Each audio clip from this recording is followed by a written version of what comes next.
Hello, good morning दोस्तों। Welcome to dream India classes. Dream India classes में आपका तहे दिल से हार्दिक अभिनंदन है। दोस्तों, जो हमारी क्लास थी वो थी पॉलिनोमियल, है ना।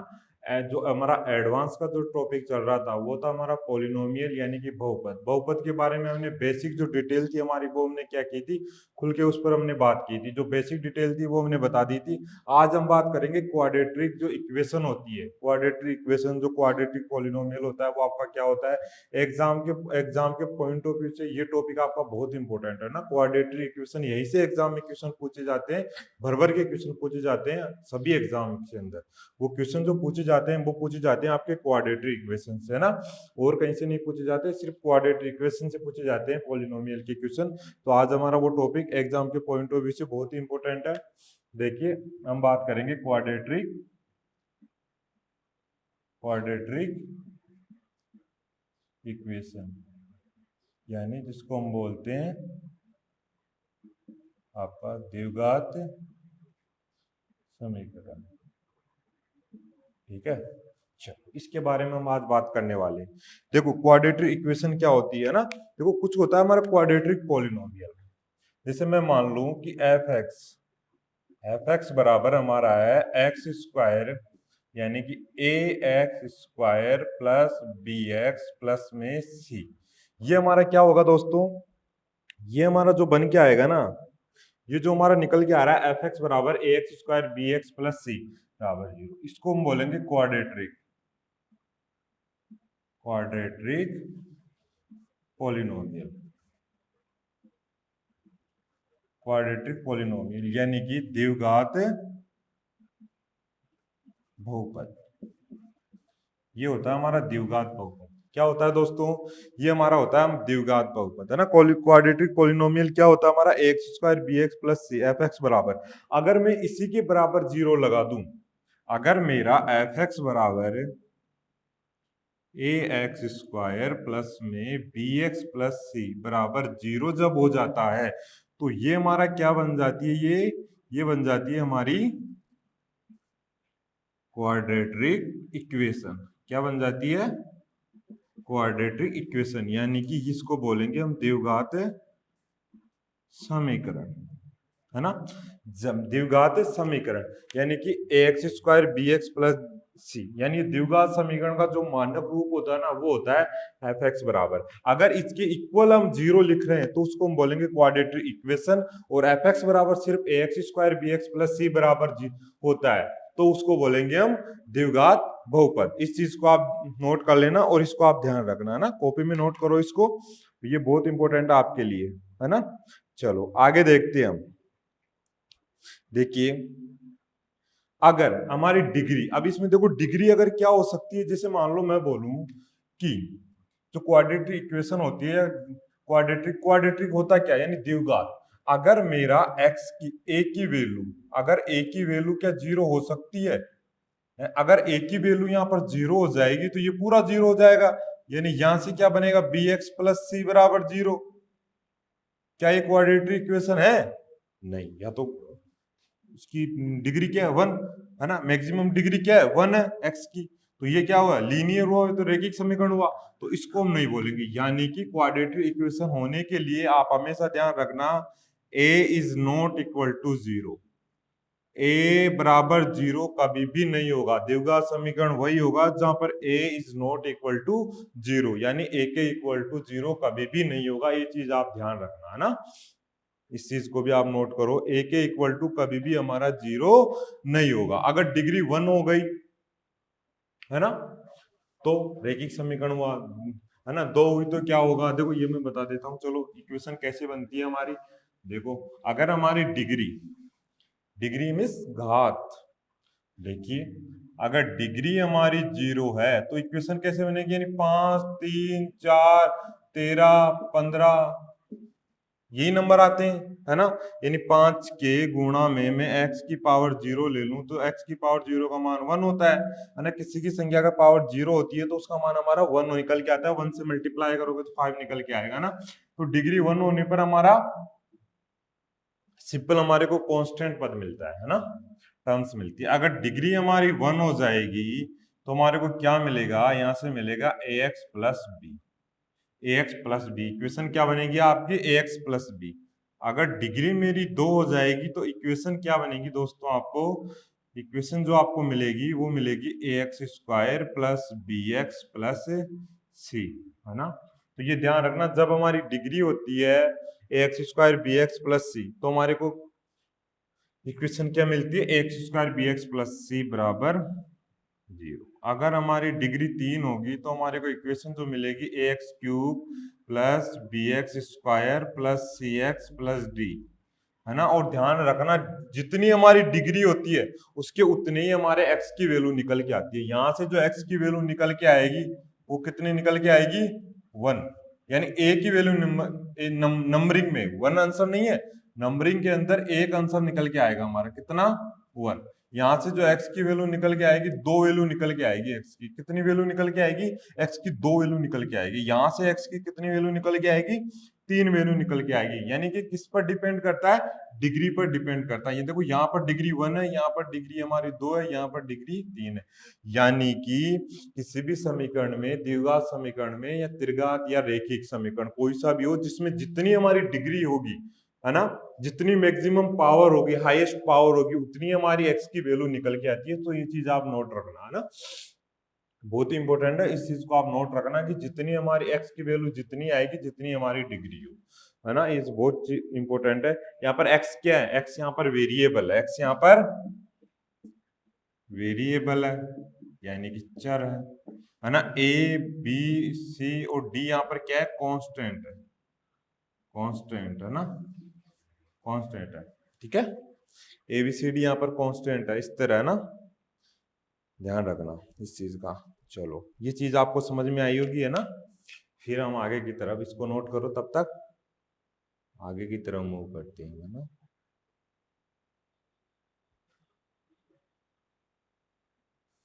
इसको नोट करो, फिर आगे की तरफ बढ़ते हैं।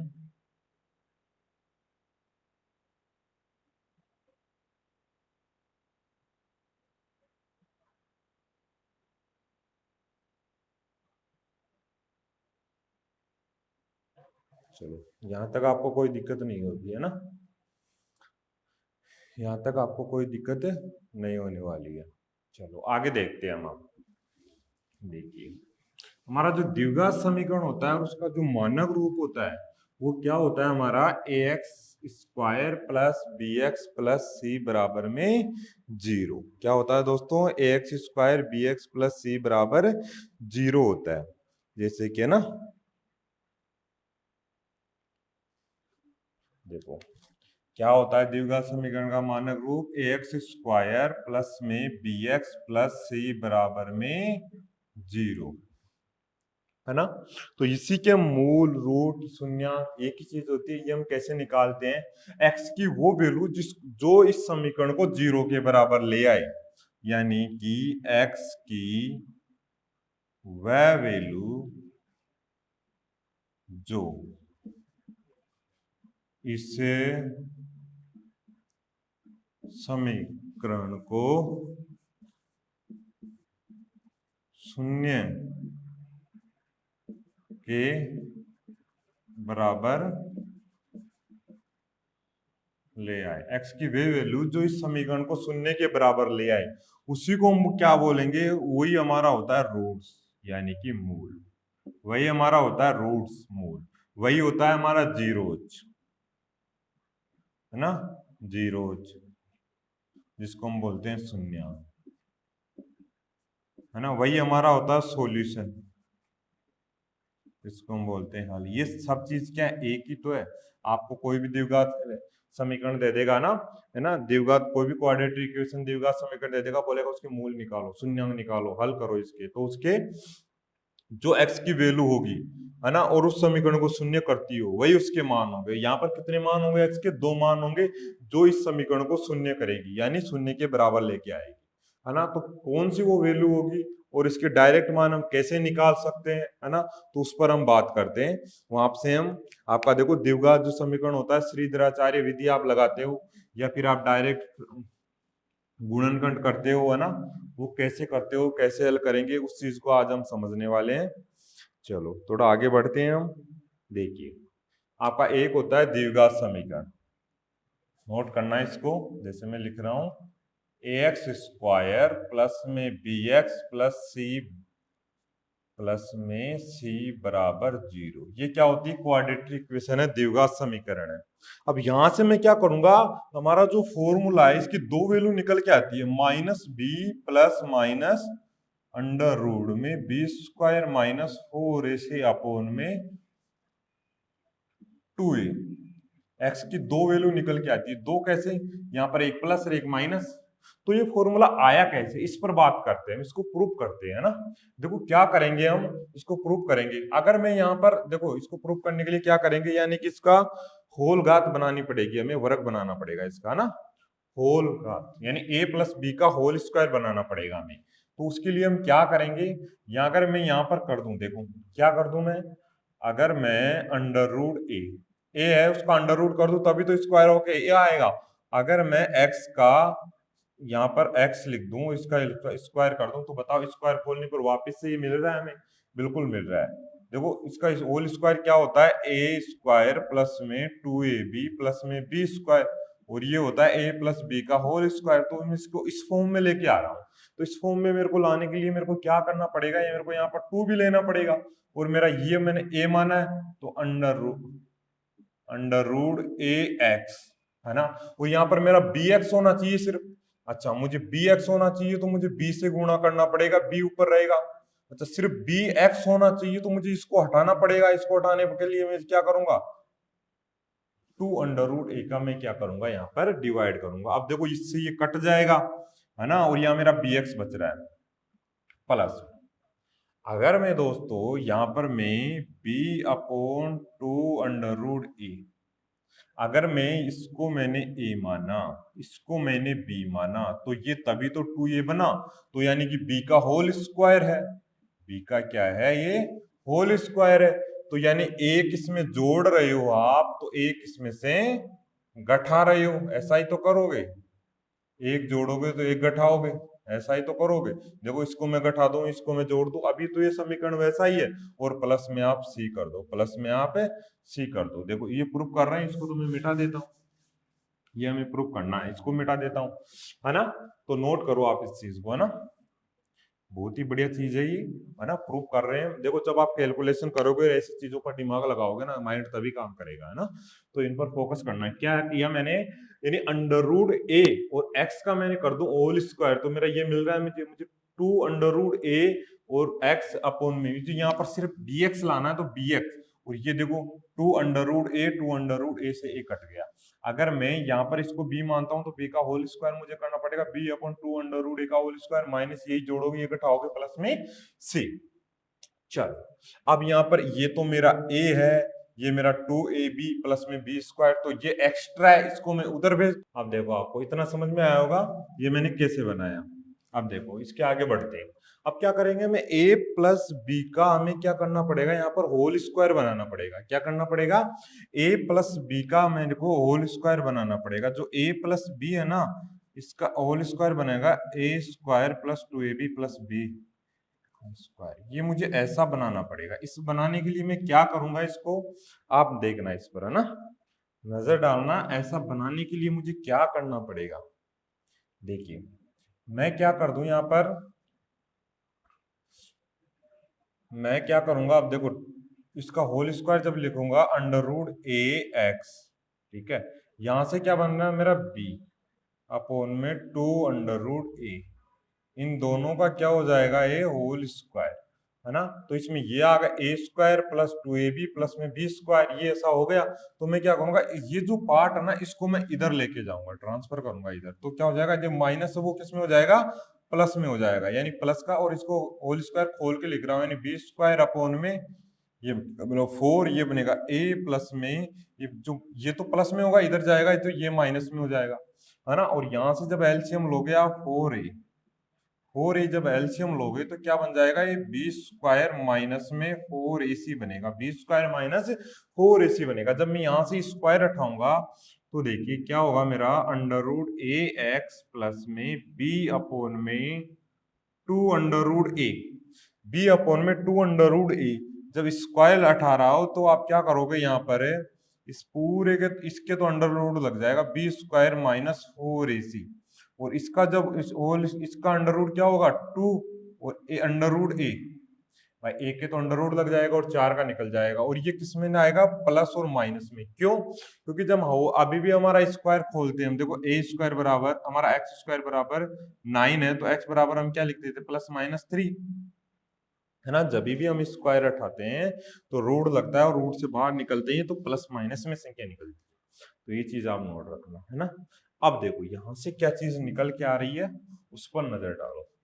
हमारा जो यहाँ से जो चीज निकल के आएगी ना वो क्या आएगी, मैं क्या करूं अब यहाँ पर देखिए, यहाँ पर मैं क्या करता हूं, इसका भी मैं रूट ले लेता हूं, यानी रूट ना इसका मैं एलसीएम जब लूंगा 2 अंडर रूट ए, 2 अंडर रूट ए मेरा क्या हो गया यहाँ पर 2 अंडर रूट ए, जब एलसीएम आएगा और ये जब ऊपर से यहाँ से मल्टीप्लाई होगा मेरा, जब नीचे 1 मानोगे आप तो 2 अंडर रूट ए में भाग दोगे 1 का, 1 से गुणा करोगे तो देखो, है ना।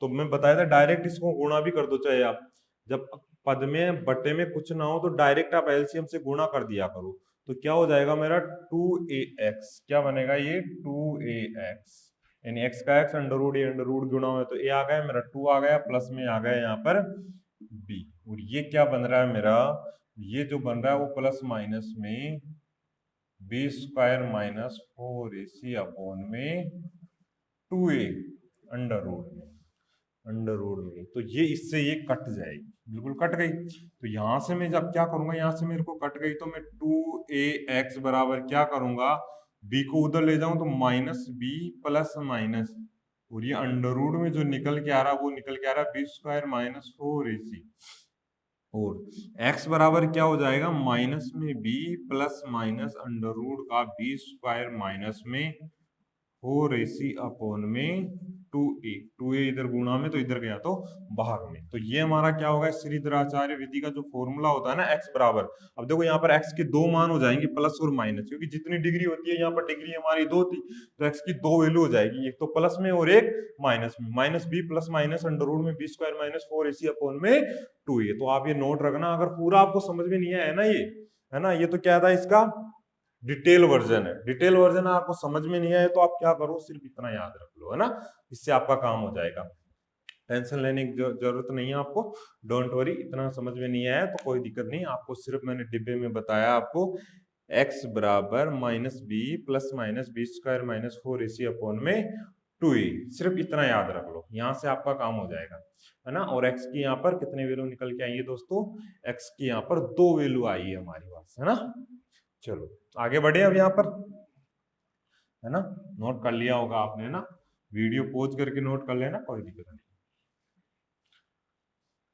चलो अब देखते हैं, अगर मेरी x की यहाँ से 2 वैल्यू निकल के आई है तो x की 2 वैल्यू वो कौन कौन सी होगी, देखिए x की जो 2 वैल्यू होगी, एक तो होगी हमारी माइनस में b प्लस अंडर रूट में B square minus 4ac upon में 2a, और एक जो वैल्यू होगी मेरी वो होगी माइनस में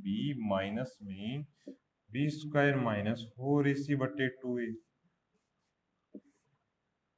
है ना, ये वैल्यू होगी, तो इस पर नजर डालना, है ना भाई, एक माइनस में एक प्लस में, यहाँ पर जो प्लस था मैंने इसको एक माइनस में लिख दिया, पूरा एक प्लस में लिख दिया, बताओ इसमें किसी को कोई दिक्कत, यहाँ तक किसी को कोई दिक्कत, है ना, नोट करते चलो आप, देखो अगर मेरे दोस्तों मैं इसको जो बी स्क्वायर, देखो अगर इसको मैं डी मान लू, यहाँ पर जो आपका बी स्क्वायर माइनस 4ac है, ये होता है मेरा डी, डी का मतलब होता है विविक्तिकर,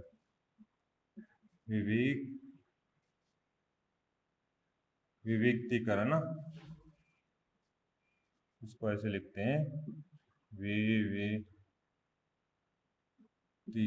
विविक्तिकर, है ना, विविक्तिकर लिखते हैं इसको,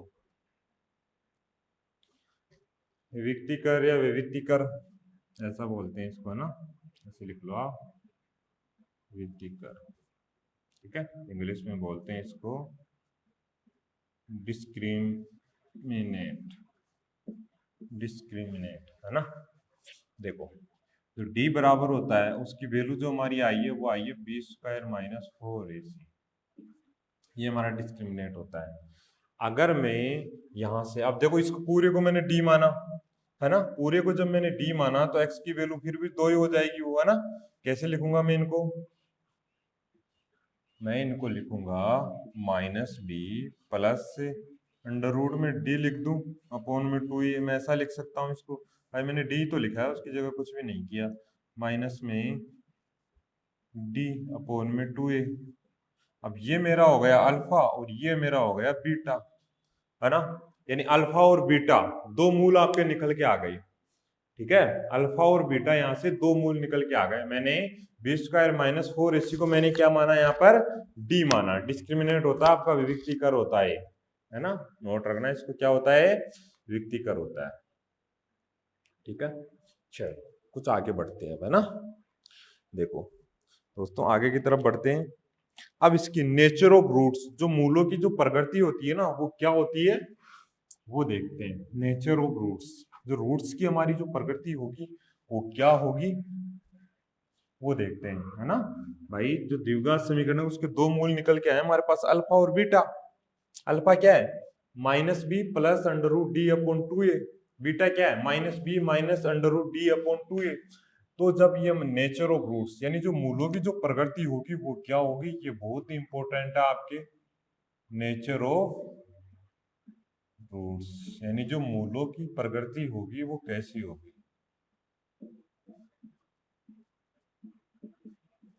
है ना। मूलों की जो प्रकृति होगी वो कैसी होगी देखना, है ना। बताता हूँ, बहुत अच्छी चीज है ये और आप नोट रखना इसको, है ना। देखो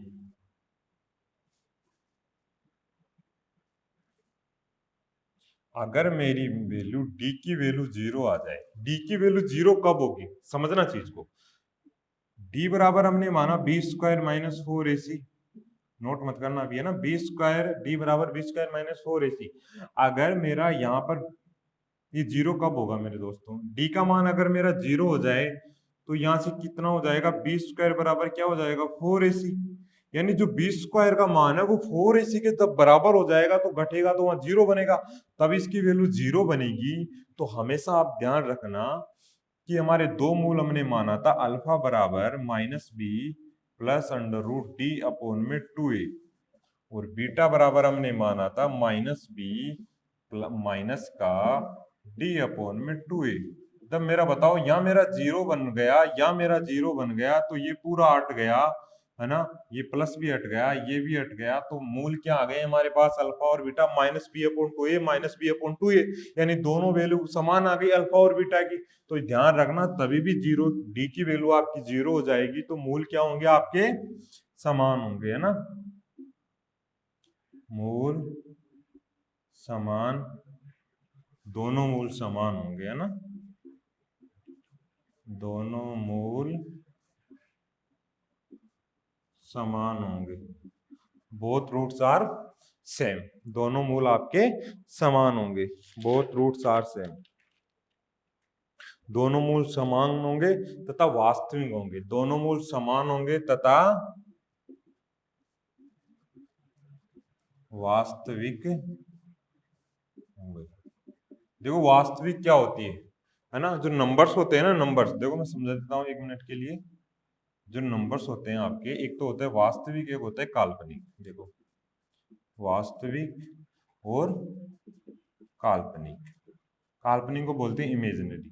जब हमारे से रूट के अंदर जब माइनस की वैल्यू आ जाएगी, है ना, तो उन लोग को बोलेंगे हम काल्पनिक। अगर रूट के अंदर कुछ भी आ रहा हो हमारे पास, 0 आ रहा हो या फिर माइनस नहीं आ रहा हो रूट के अंदर, तो वो बोलेंगे हमारी वैल्यू वास्तविक, है ना। दोनों मूल समान होंगे तथा वास्तविक होंगे। और मूल कैसे होंगे? अल्फा और बीटा के जो वैल्यू होगी वो क्या होगी, है ना, माइनस बी अपॉन में 2a, और बीटा क्या होगा? माइनस बी अपॉन में 2a। ये दोनों वैल्यू होगी हमारी, है ना। ध्यान रखना अल्फा और बीटा की दो वैल्यू निकल गई। दोनों मूल समान होंगे तथा वास्तविक होंगे। दोनों मूल समान होंगे तथा वास्तविक होंगे। ठीक है, दिस इज वेरी इंपॉर्टेंट, है ना। देखिए आगे, अगर दोस्तों डी की वैल्यू अगर 0 से कम हो जाए, डी की वैल्यू 0 से मेरी क्या हो जाए, कम हो जाए। अगर डी की वैल्यू मेरी क्या हो जाए, 0 से कम हो जाए, है ना। डी की जो वैल्यू है वो 0 से क्या हो जाए, 0 अधिकतम वैल्यू, यानी 0 से फिर क्या हो, कम हो, है ना। 0 अधिकतम हो, 0 से कम हो डी की वैल्यू, तो ध्यान रखना दोनों मूल क्या होंगे आपके, देखो मैं बता देता हूं। जब 0 से कम होगी तो यानी माइनस में होगी। 0 से कम ग्राफ में क्या होता है, देखो या 0 तो इधर 1 2 3, इधर -1 -2 माइनस। अब 0 से बाद में कुछ भी आए वो वैल्यू माइनस में आएगी, वो वैल्यू किस में आएगी, माइनस में आएगी, ये ध्यान रखना आप। 0 से कुछ भी कम आए वो माइनस में आएगी, तो दोनों मूल क्या होंगे। अब यहाँ पर भी देखना -b प्लस माइनस, तो यहाँ पर आपकी माइनस वैल्यू बनेगी कुछ भी और 2a, तो दोनों वैल्यू माइनस होगी, दोनों वैल्यू माइनस होगी, है ना। तो माइनस में आ रही ना, ठीक है। और प्लस माइनस आ रही है, तो दोनों मूल क्या होंगे, भिन्न होंगे और काल्पनिक होंगे, है ना। दोनों मूल भिन्न तथा काल्पनिक होंगे, दोनों मूल भिन्न तथा काल्पनिक होंगे। और अल्फा और बीटा की जो वैल्यू आएगी वो आएगी -b प्लस अंडर रूट में एक तो -d/2a और दूसरी आएगी -d/2a। इसका कोई मतलब नहीं, काल्पनिक है ना। दोनों ही वैल्यू क्या है दोस्तों, ये बीटा की वैल्यू आई हमारी, है ना, और ये अल्फा की वैल्यू आई, ध्यान रखना, है ना। थोड़ा दूर लिख देता हूँ। बीटा की वैल्यू क्या है हमारी, -b -d, माइनस के अंदर d/2a, एक माइनस में और एक प्लस में, और माइनस में आ रही इसलिए काल्पनिक होगी।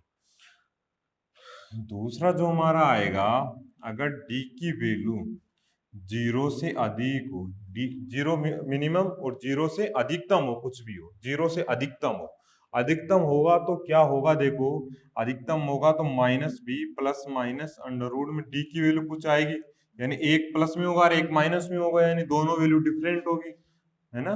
तो क्या होंगे, दोनों मूल